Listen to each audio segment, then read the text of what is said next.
All this brings us to the early Roman Empire. We're going to be splitting it between the early and late empire here because things change dramatically over time. And not this empire, but this empire. Well, okay, that's Monty Python, but still, it's hilarious stuff. So, 44 BCE, and Julius Caesar, having invented a salad that no one was really prepared to add anchovies to, will be assassinated.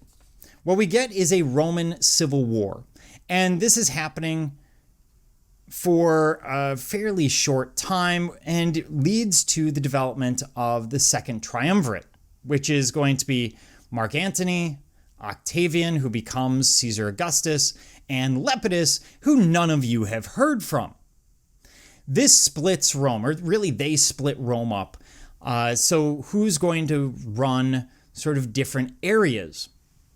So we see Lepidus, Antony, and Octavian all taking different areas. But as is so often or rarely the case, what happens is Lepidus actually retires.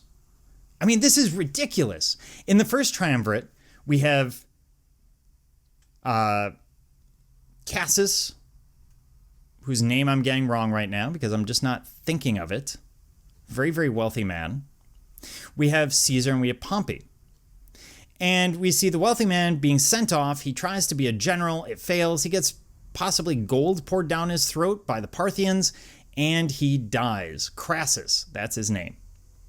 Crassus dies. And then you have Pompey versus Caesar, and of course Caesar wins. Here, Lepidus actually basically goes, look, I'm just not willing to do this, so I'm going to go ahead and retire. And he's allowed to do so, which is ridiculous. So we see the empire split up between Antony and Octavian. Ignore Lepidus here, we're kind of past him. And they're going to fight. We have a series of battles at Actium and elsewhere. The Battle of Actium is sort of the ultimate battle between Octavian's forces and Antony's forces. Antony escapes to Egypt, where Cleopatra is told he's dead. He dies. And then Cleopatra finds out about it, goes to his tomb, commits suicide. They're all dead. This leaves us, there you go, famous images of Cleopatra dying. And this leaves us with Augustus. Augustus is young. He is 31 years old. He's 23 years old. This is about 31 BCE that he takes over. And he's Caesar's great nephew and adopted son. He, of course, defeats Mark Antony. And in 27 BCE, the Senate bestows the title of Augustus on him. Really, this is sort of first citizen, but it becomes a title associated with emperor.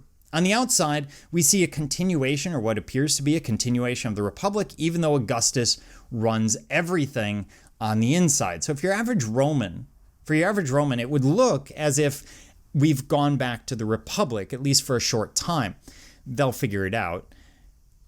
And this is intentional. Augustus knows how the Roman people look at kings, and he doesn't want to be seen as a king, although he is an emperor. So when we look at portraits of the time, we see these changes taking place during the empire. So under the Republic, things are very realistic. Early empire, they're going to be idealized. So we're going to see idealized forms of Augustus and every other emperor during this period.